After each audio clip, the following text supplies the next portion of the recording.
Well, hello again, everybody. Welcome back to the Huddle, the Review.com's weekly high school sports show. I'm Rob Toder, joined as always by Mike Brown, and it's week one of the high school football playoff season. The Review area has three area teams in the playoffs this season. In Division III, the Louisville Leopards traveled to Poland to take on the Poland Bulldogs in a rematch of last year's first-round playoff game. The Salem Quakers in Division IV will travel to Indian Valley to take on the Braves in a Division IV playoff game. And in Division VI, Western Reserve has qualified for the playoffs again, and they will travel to Kirtland. And that game is on Saturday night. The Salem game on Saturday and Louisville on Friday. So, Mike, let's start with the Friday night game, the Louisville Leopards and the Poland Bulldogs. Kind of a similar situation to last year. Louisville was 9-1 and undefeated in the NBC. They had a home game against Poland. And Poland came in and played smash mouth football and knocked the Leopards out. So what is Louisville, what's new this year? What's going to have to change for the Leopards? Well, I think it's kind of flipped this year. Louisville's the veteran team, where Poland's a little bit younger in spots, even though the game's at Poland, which that's a big advantage. Poland's really good at home. But I think the difference this year, Rob, is Louisville has the big-time physical running back in Razul Young. And so I think if Louisville needs to smash mouth, I think they can do that better than they could last year, because obviously, Poland smacked them in the mouth pretty good last year in that game. Yeah. I think Louisville can hold up better in the trenches this time. Obviously, Louisville always has the good air game. I look for this to be a close game this year. I really do. I know I've looked at some of the computer projections, and they have Louisville as the favorite in this game, even though it's at Poland. So that tells you that Louisville's gotten a lot better. Two 9-1 teams, you say they've gotten better. I think they're a better 9-1 team this year than last. Yeah, Louisville has won, obviously went 7-0 in the NBC, so they're on a roll. Poland only came last week against their arch rival Canfield, and I think they might have exposed some things. Poland only scoring 6 points in that game. Yeah, and that can go two ways. Usually when you go 9-0 and you lose your last game of the year, that can go two ways. Either you have a hangover from that loss and it continues on, or you rally from it.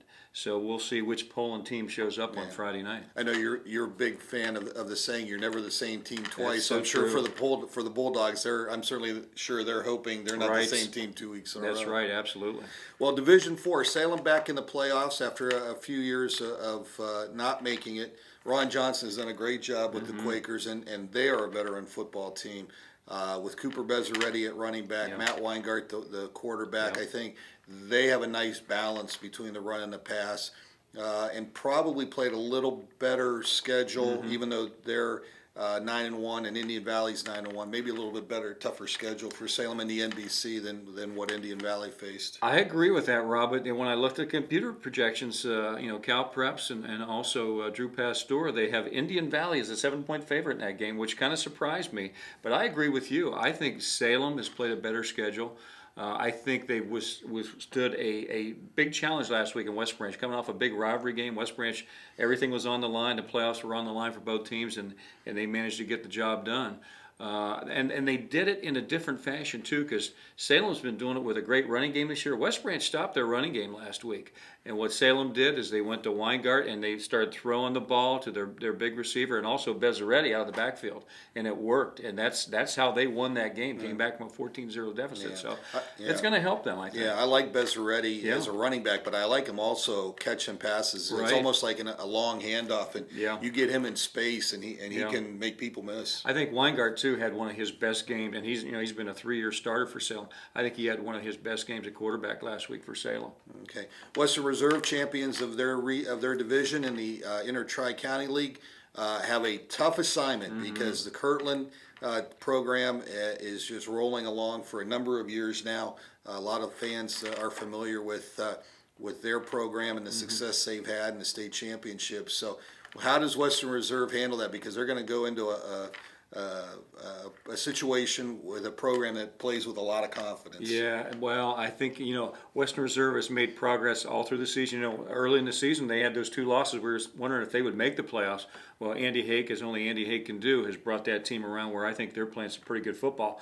Now, in this game, in my opinion, this has two of the best small school coaches in the state of Ohio, and Tiger Laverde from Kirtland and Andy Hake from Western Reserve, and I just think these guys are fantastic. And here they are again in the playoffs again. The computer projections I've seen have Kirtland favored by about 2.5 touchdowns. I think that's probably accurate, but again, when you have good coaches and they rally their teams, who knows what's going to happen? Yeah. Well, a couple things that I thought of in this game. Western Reserve, this is almost icing on the cake for them because this is a young team. They lost a lot of experience off their last two playoff teams that went pretty deep in the postseason. And so they're getting an extra week of practice, and I think that's always a good thing. Kirtland, though, sort of like those Midwest Athletic Conference teams, Minster, St. Henry, Coldwater, they're not going to surprise you with anything. They're not going to throw a lot of trick plays at you. Right. They're going to run the football, right.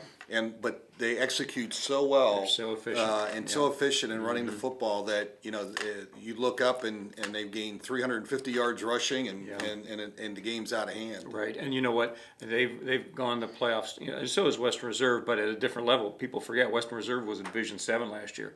They moved up. They were just over and moved up into 6. Kirtland's been there and done that before.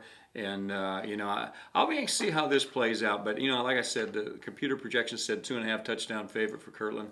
I'll be anxious to see just how that turns out because knowing Andy Hake, I never rule his team out of anything. So I look for that to be a closer game than people think. Okay, well, make sure you check out the Alliance Review and the Review.com for previews of all those games, feature stories, coverage of all the games, and we'll have live updates on Twitter as well. So for Mike Brown, this is Rob Toder. We will talk to you next week.